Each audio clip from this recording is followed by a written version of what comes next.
Hello, my name is Brandon Reed. I am an exercise coach in Northampton, Massachusetts. Today I'm going to talk about exercise equipment for the elderly. Typically when I work with the elderly, I tell them to set something up at home, sort of an obstacle course, using their chairs, using utensils and equipment that they already have and use, and just move around the house, get comfortable with moving around, getting up, sitting down, getting into their favorite chair, getting up, moving around, doing household chores, and just being really careful with their balance and focusing on their posture and their breathing and the efficiency at which they move. After they've mastered that and they're ready to take on something a bit more challenging, I often recommend that they get a small set of dumbbells.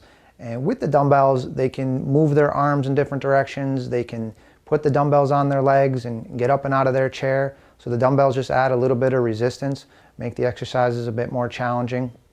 I ask them to think about their joints and which joints they're going to move. They've got their wrists, they've got their elbows, their shoulders, their hips, their knees, their ankles, their necks.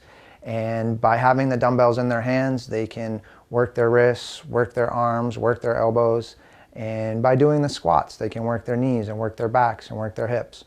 And then when that gets easy enough to do, we have them progress to a medicine ball, something a bit more dynamic that they can swing around, have some momentum added to that, and just a little bit of variety to make it a bit more fun. Both pieces of equipment are relatively inexpensive and can be stored relatively easy. They don't take any maintenance, and like I said, they're easy to use. After the medicine ball, we typically have clients or individuals that are training on their own use bands, and the bands have handles on them. They can be fixed to a chair, to a door. Someone could be working with a partner and the partner could hold the bands. And there again, they can do pushing and pulling exercises. They can step on the band and do curls and do shoulder presses.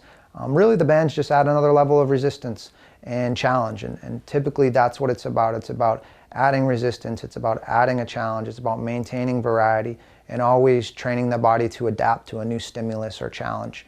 The biggie for the elderly being the balance, the agility. And one way to make sure that they maintain that is by building muscle and building strength, and that's done with resistance training.